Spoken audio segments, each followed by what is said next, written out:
At Trimble, we care about connection. Connecting technology, connecting solutions, connecting you. We're developing an ecosystem for transportation professionals that improves every facet of moving freight. Whether you need to improve safety, efficiency, or compliance, Trimble has you covered with telematics and fleet management, route optimization, asset maintenance, and transportation management. Wherever you're headed, your journey starts with Trimble.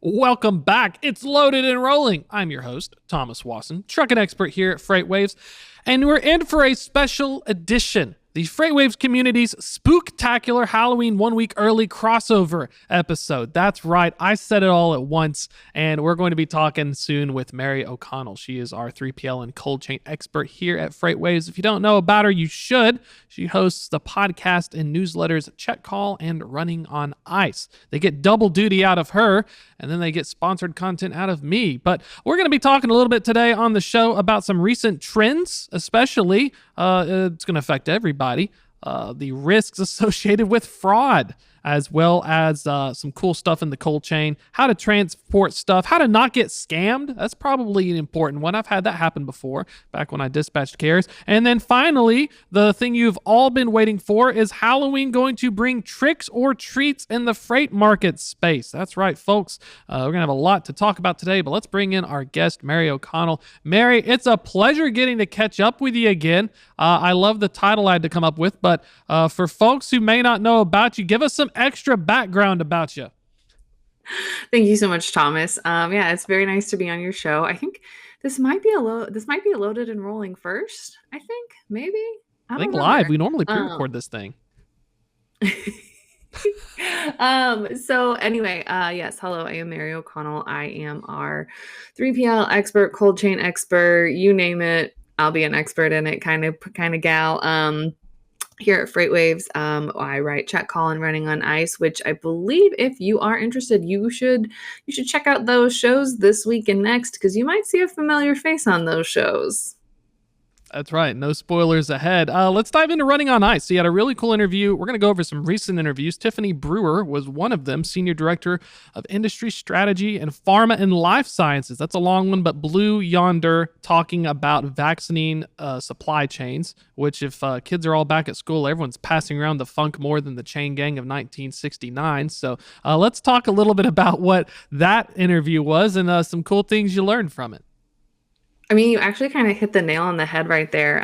The back to school season is often, it's the time for all of the kids to get their required shots to go back to school. I don't remember exactly what they are. I just know that you get a bunch of them, especially if you're like right before kindergarten.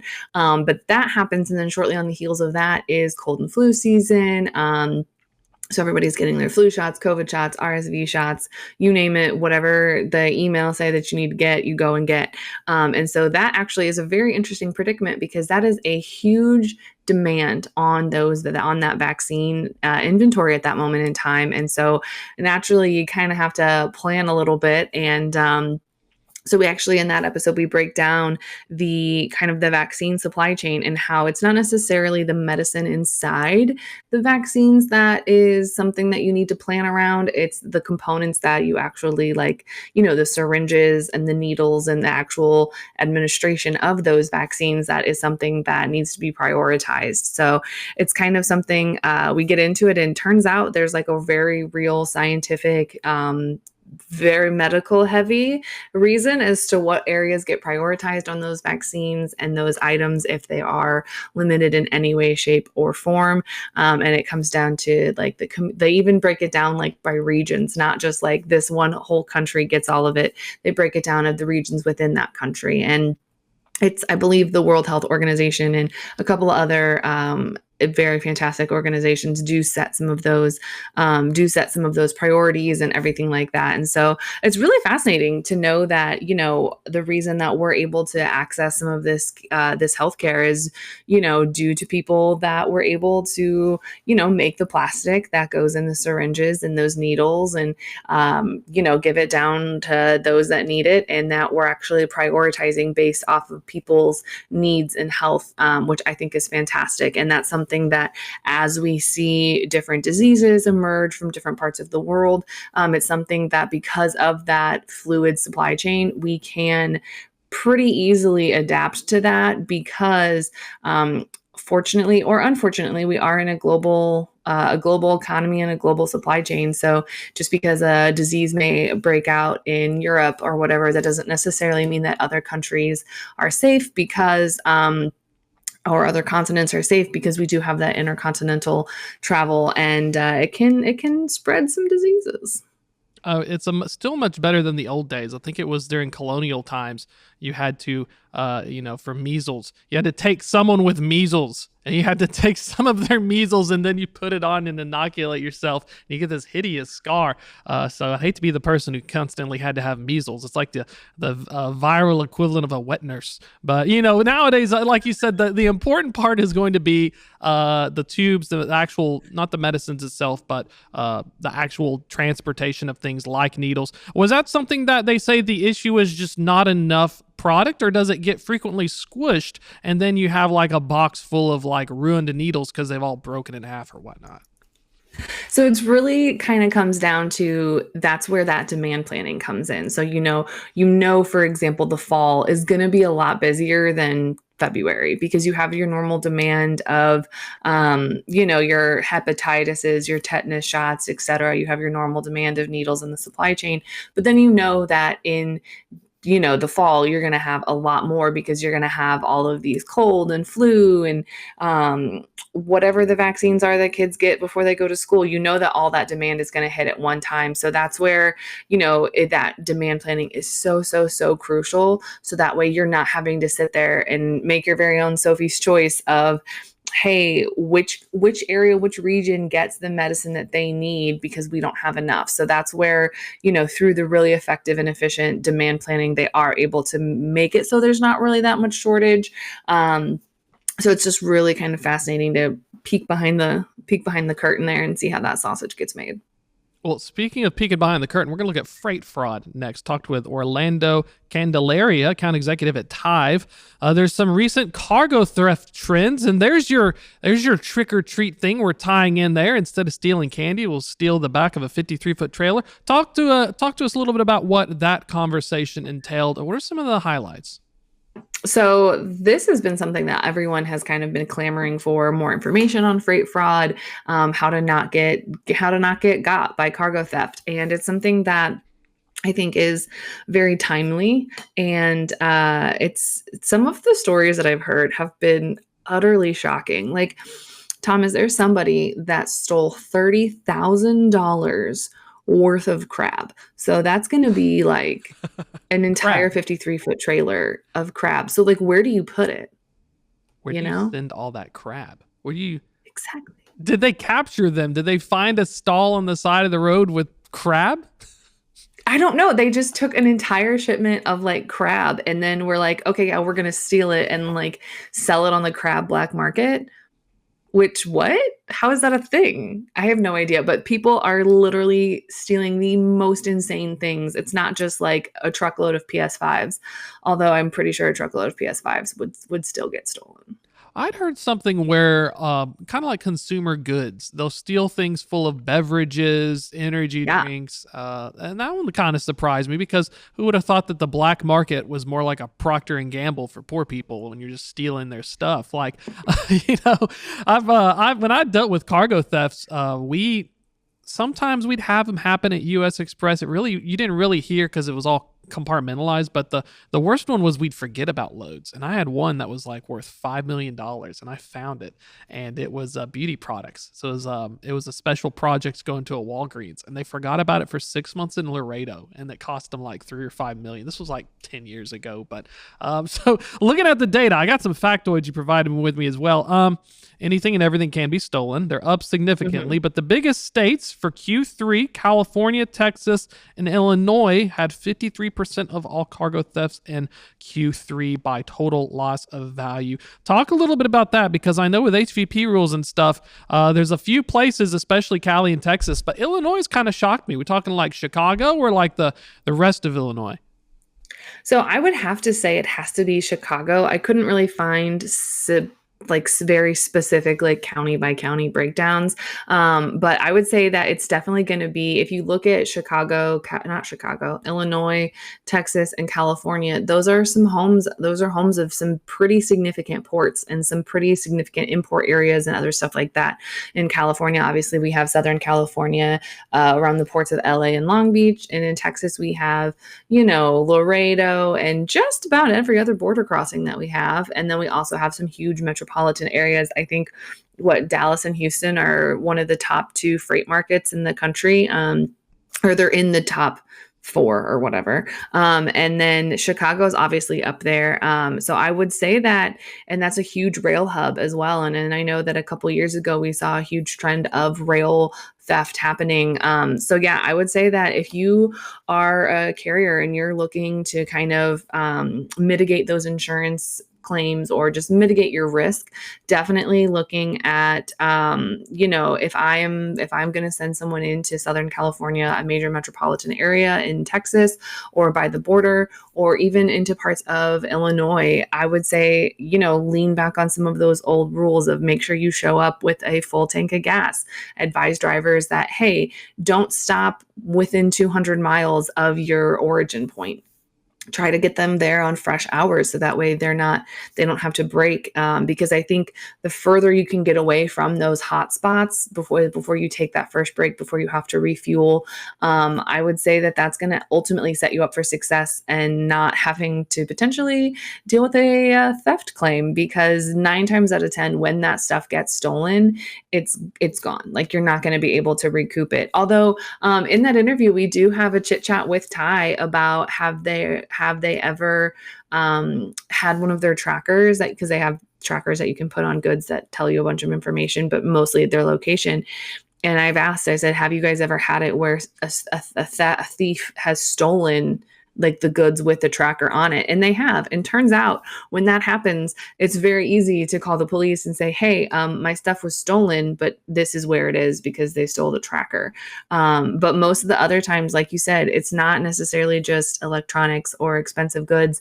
It's food and beverage is becoming very easy targets because it's easy to offload. So anything that that someone could just turn around and sell very quickly, that's going to be a much higher target than, for example, like a giant load of aluminum or steel or something like that.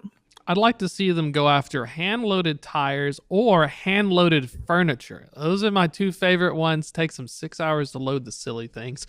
Good luck to you. I had that happen. Speaking of, I don't know if it was the wind, but it may have been theft. I had a big green egg and somebody had moved it off they pulled it off and they moved it a little bit, and then they gave up because it's too heavy. And I was like, I couldn't even pull it up to get it. I'd have a crew put it on my porch. Good luck trying to take it off my porch. So cargo theft can happen anywhere. Check call. Let's switch gears a little bit. Speaking of switching gears, Peyton Riley, CPO at Gear Track. So hidden costs that come with a multi-vendor approach, how to pick the right approach. This is really fun because I love the fact that, we at Freight Tech love to talk about stuff, but oftentimes, just like flying through the air, you screw up the landing. So tell us a little bit about that conversation. What are the vendors that we need, and why should I integrate correctly? Well, first of all, the vendors you need very much depend on your individual business. And pretty much, look, Thomas, this is something that I've seen firsthand. And you know how you start at a company and you're like, this is going to be great. It's going to be so much different. It's going to be wonderful. And you have those like rose-colored glasses that are amazing. And then week 1, you see, oh, okay, we have this one system. Okay, great. I love that. It's a TMS. It does its job. We love that for us. And then we're also working on maybe integrating into another TMS. Okay, great. That's fine. We're in the middle of integration. We can work with this. And then you realize that you are using two softwares that do the exact same thing, but you're paying for two licenses for everyone in the company. But they have to use them separately because obviously they don't integrate together. And two, they won't get rid of the old TMS because they like it. And three, why would we just use all of the functionality of this thing that we're paying for? And that happens far, far too often. And I don't love it, if I'm being honest, because, you shouldn't have to cobble together systems that work. They should just dare I say, do the thing that you purchased them to do. But apparently that's a very big problem that's happening kind of all over the supply chain industry, is that, we are seeing all of these fantastic tech integrations come through, or these like, I'm going to solve all of your problems. This is going to be amazing. But then when it actually comes to implementation and, getting that integration done, most everyone stops at like 80 to 90% of that integration because it just gets too tricky, or, it's working well enough. Who needs the rest of it that we're paying for? I feel that. I feel that deep in my bones. I had the same problem at US Express. They were like, we have AS400, but we made this thing called XPM. But by the way, we're actually switching XPM over to a browser. But the directors were still using AS400, which was the first generation. So they'd send you screenshots in that, and they bypassed the software they used for 10 years prior, and then they would go to the new one. So that was one. And then one that worked, I'll give Arrive Logistics credit. They had the DAT one. Everyone has DAT, whatever the, what's it called? TMS? You know what I mean. But anyways, they're switching to their own homebrew one. So we were having to like double post loads and do all that stuff. But that one actually was successfully transitioned. But I do feel like you said, do you ever notice that it's a person who's in management that doesn't want to trade it up? Or what is the biggest thing to get over when it comes to actually making a decision and, parting with the old flame that is your older TMS? So the biggest thing that I have found is, so there's two things. One, the first path, let's say, the first path not taken is that it's, it's working. So why fix it? Like, if it's not broke, don't fix it. But it is broken because we're using two separate systems, and somewhere in there, a Excel sheet is getting passed around with information. So we just love that for us. And then the other path is, it's kind of that fear of the unknown. So sometimes that, like, maybe 20 to 30% that's not fully integrated, it might come at an additional cost. And so all that, your management will typically see is, okay, well, it's going to cost me $3,000 for like a month for this upgrade.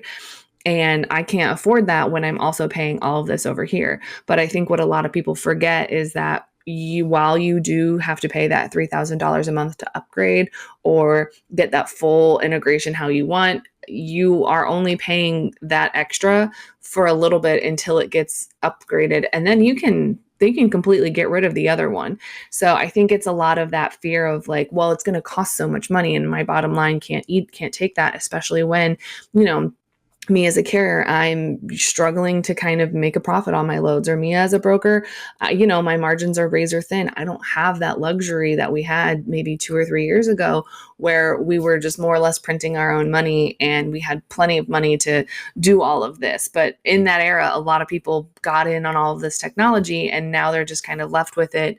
But it's important to take that assessment and say, okay, well, I really want to make sure that I don't have any overlapping tech here. And you might be surprised how much you can cut down. Speaking of cutting down, interview with McLeod about how to not be scammed. Instead of cutting down or scammed, it was Ben Barnes, Chief Information Officer at McLeod Software. This is pretty cool because there's talk about cybersecurity, which I think that trucking especially has a problem, especially in particular when you can make a phone call to a broker, give them an MC, and then book a load on their behalf. It used to be. So let's talk about some of this cybersecurity in this conversation with McLeod. I can imagine them being so large and having a big TMS. What were some of the things they were seeing? So it's the kind of, I think the common misconception there that we talked about too is, everybody thinks that, okay, well, they're all going after, those enterprise carriers, those huge brokers, those huge white whales, they're going after them. I'm a small carrier. I'm a small broker. I don't make that much. I maybe do $1 million a year on revenue, maybe. So if that's the case, like, I don't really need to worry about it.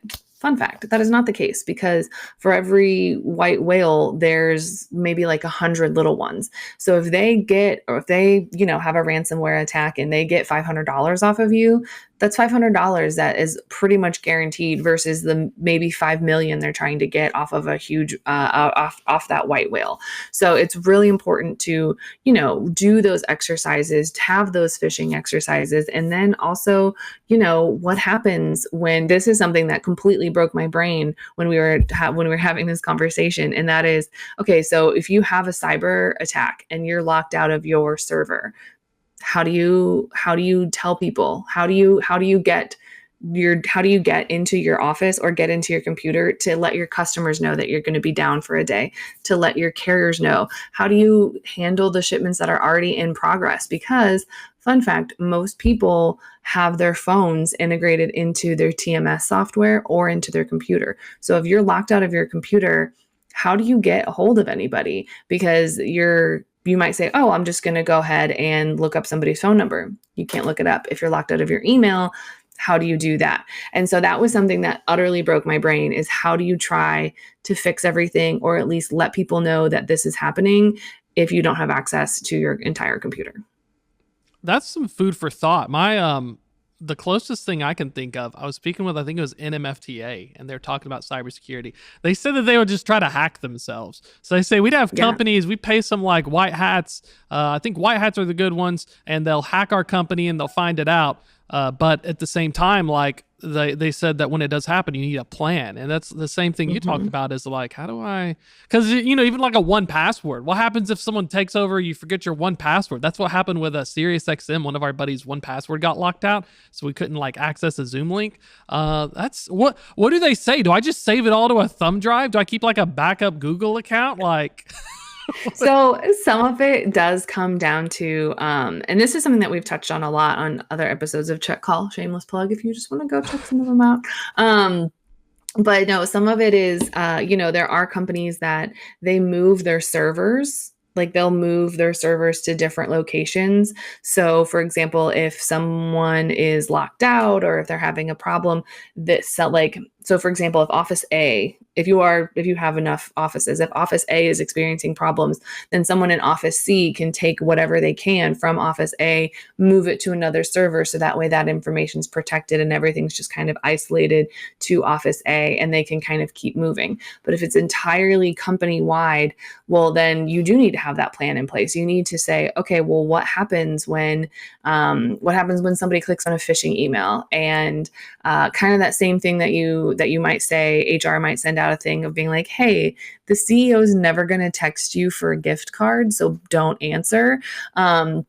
Something like that, but on a much larger scale. So what happens if you are locked out of your TMS? What happens if you're locked out of your server? What happens if you're locked out of your email, but you can still access other things? And then ultimately, what happens if you are completely locked out of your computer altogether? And, having those plans and just practicing them every once in a while, or hiring someone to hack you.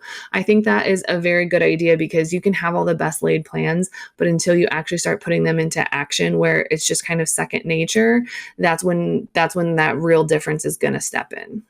So we got a little under 2.5 minutes left. Trick or Treat, Spooktacular Edition, the question everyone's been waiting for. I saw the reefer data looking like more treats than tricks. What are you hearing across the wire right now?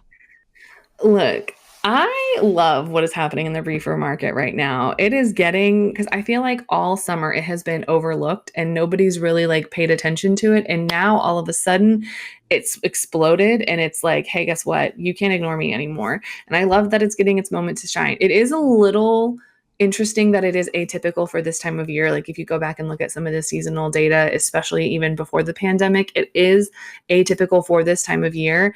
But I think it's going to kind of be just like a sharp uptick, because we're seeing this swing up And then we always see those reefer rates kind of rise towards the end of the year as everyone does protect from freeze and some of those other things that are mostly okay to go in those daytime or in the rest of the year, but they ultimately need to be kept cold over the winter. So I'm very excited for the future of reefer rates. I think it's really kind of taking its moment in the sun, as we saw flatbed take its moment in the sun at the in the spring and the beginning of the summer. It's the glow up. I love it. Dry van acted like they were all big deals. Here's reefer and flatbed putting in the work, getting the glow up. It's great to see. So gotta go out of time. So I can't even use my words today. That's what happens when you record these things live. You can't even take a second break. But for folks willing and want to learn more about check call and running on ice, give them the spiel. How can they learn more? Well, if you just keep staying here on YouTube, you can just click around. It'll take you about 2 seconds to find check call or running on ice. And then if that's not enough, you can catch up on old episodes anywhere you get your podcasts, like you might be listening to Loaded and Rolling now. And you can subscribe to both newsletters on freightwaves.com/running on ice and freightwaves.com/check call. Love to hear it. Mary, thanks so much for coming on the show. We will catch up again soon. Have a very happy Halloween. Hopefully more tricks than treats. Thanks, Thomas. It's going to be a wrap for this show, folks. But if you're just joining us, we will be on demand on Apple, Spotify, and YouTube. Just look up Loaded and Rolling. We also have the newsletter. It goes out Thursdays at 2 p.m. Eastern. You don't want to miss that. Sign up for it at freightwaves.com/loaded and rolling. That'll be a wrap for this week. But don't worry, we do a live show every week unless we don't. So if you join us next week, going to have some great conversations. And hopefully you all have a very happy Halloween for those of you listening on demand. That's a wrap. Thomas Watson. I will see you next Tuesday. We'll do it live.